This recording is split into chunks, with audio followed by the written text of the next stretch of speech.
가끔은 세상 모든 관계가 피곤하게 느껴질 때가 있습니다. 별말도 아닌데 상처받고 괜히 마음이 뒤틀리고 혼자 있는 게 오히려 편하다는 생각이 들기도 하죠. 왜 이렇게 사람이 싫어질까? 왜 나는 이 정도 말해도 이렇게 예민하게 반응할까? 혹시 내가 너무 까다롭고 이기적인 건 아닐까?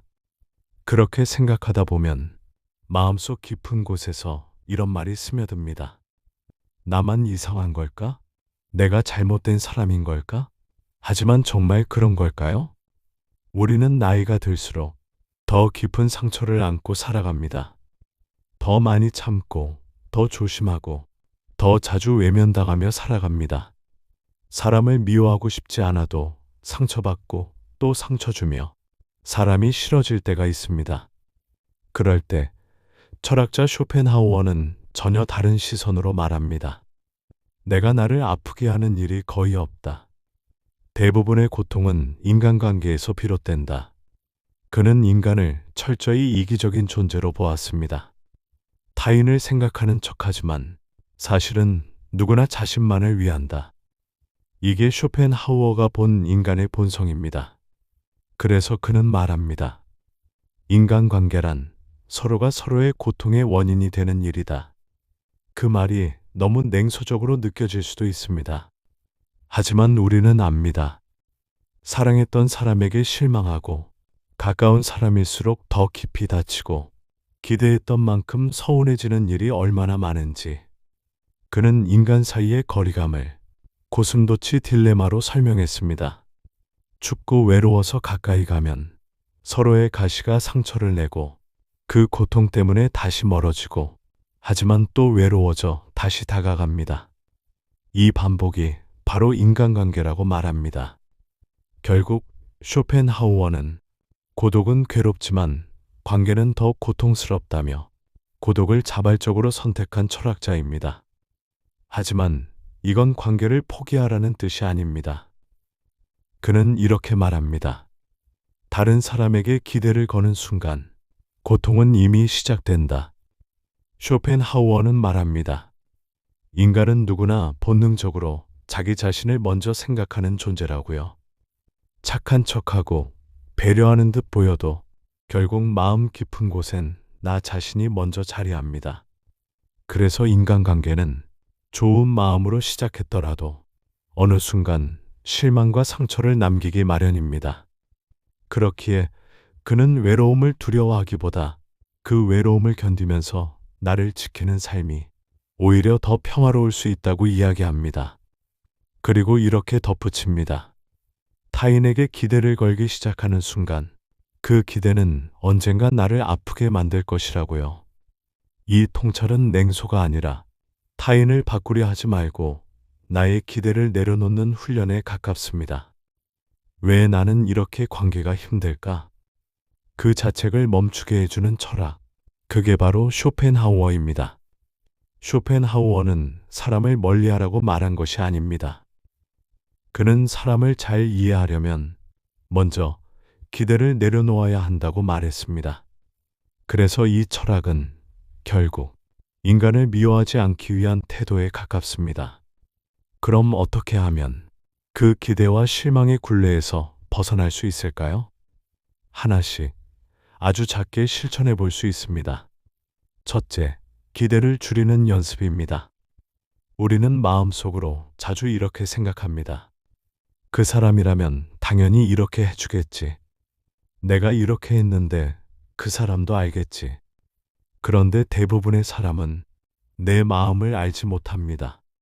말하지 않아도 알 거라 믿는 순간 실망은 피할 수 없습니다.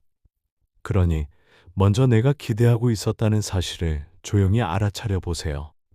그걸 인정하는 순간 마음이 조금 가벼워집니다. 둘째, 건강한 거리를 유지하는 용기입니다.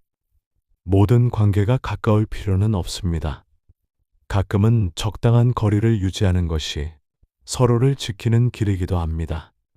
멀어진다고 해서 내가 나쁜 사람인 건 아닙니다. 오히려 상처를 주지 않기 위한 선택일 수 있어요. 나와 맞지 않는 사람을 애써 끌어안으려 하지 말고 그저 그 사람은 그런 사람이라고 조용히 마음을 내려놓는 연습이 필요합니다. 셋째, 나의 감정을 먼저 돌보기입니다. 남의 감정을 헤아리느라 정작 나의 마음을 놓치고 살 때가 많습니다. 좋은 사람이라는 이름 아래 내 마음이 망가지는 순간들이 쌓이죠. 그럴 땐 이렇게 물어보세요. 지금 이 순간 나는 어떤 감정을 느끼고 있지? 나는 나에게 친절하게 대해주고 있는가? 당신의 기분이 무너졌다면 그건 누군가 때문이기보다 당신 자신을 너무 오래 잊고 있었기 때문일지도 모릅니다.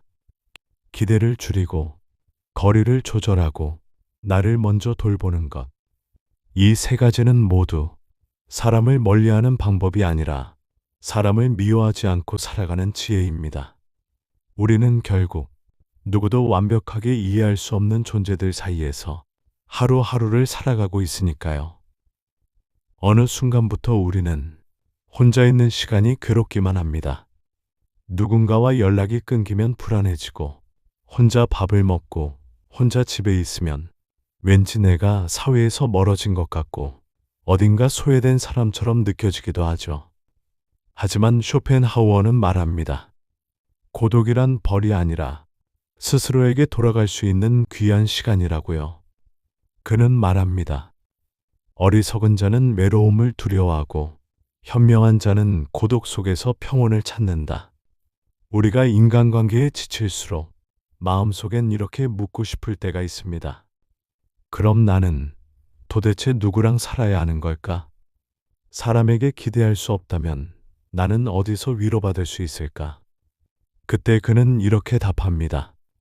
가장 신뢰할 수 있는 사람은 나 자신이다. 혼자 있는 시간은 단순한 쉼이 아닙니다. 그건 자기 자신과 마주하는 시간입니다. 요즘은 그저 조용히 앉아있기조차 어렵죠. 휴대폰, 음악, 뉴스, 대화, 무언가로 끊임없이 나를 채워야 안심이 됩니다. 하지만 쇼펜하우어는 말합니다.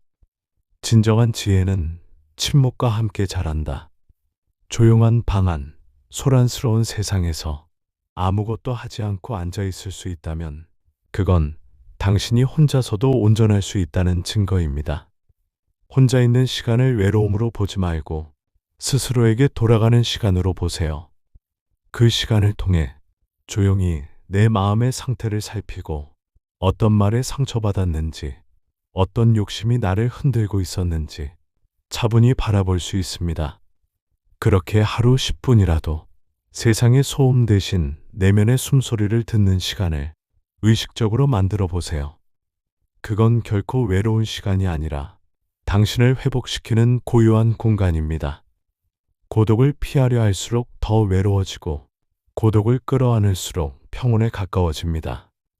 혼자 있는 시간을 비워진 자리가 아니라 채워지는 시간으로 바라볼 수 있다면 당신은 이미 남에게 휘둘리지 않는 마음을 가진 사람입니다. 우리는 평생 수많은 사람을 만나고 수많은 감정 속에 흔들리며 살아갑니다. 사람에게 실망하고 내가 너무 예민한 건가 자책하고 혼자 있는 시간에 불안해하며 끊임없이 외부의 해답을 찾습니다. 하지만 쇼펜하우어는 말합니다. 가장 오래 함께할 사람은 타인이 아니라 나 자신이다. 이 말은 철학적인 문장이기도 하지만 우리 삶에서 가장 현실적인 조언입니다. 세상에 아무리 좋은 사람이 있어도 내가 나를 미워하면 그 관계는 채워지지 않습니다. 가진 것이 많아도 내가 나를 불안해하면 행복은 잠시 머물다 떠납니다. 반대로 내가 나를 믿고 받아줄 수 있을 때 누군가에게 휘둘리지 않고 상처도 더 빨리 회복됩니다. 자존감은 남이 나를 칭찬할 때 생기는 게 아닙니다. 오히려 아무도 나를 알아주지 않을 때 내가 나를 알아보고 조용히 다독일 수 있을 때 생겨납니다. 오늘 하루 버티느라 지친 나에게 이렇게 말해줄 수 있다면 그건 이미 충분히 강한 사람입니다. 오늘의 나는 충분히 잘 해냈어. 다시 시작할 수 있어. 그 한마디가 당신을 다시 일으켜 세우는 힘이 됩니다. 사람은 언젠가 떠나고 상황은 언제든 변합니다. 하지만 내 곁에 끝까지 남아있는 사람은 항상 나 자신뿐입니다. 그러니 오늘 남에게 맞추는 연습보다 나를 이해하는 연습을 먼저 시작해 보세요. 세상이 혼란스러워도 내 안에 고요한 중심이 있다면 당신은 이미 흔들리지 않는 사람입니다. 그리고 그 평온은 어떤 관계보다 깊고 단단한 위로가 되어 줄 것입니다.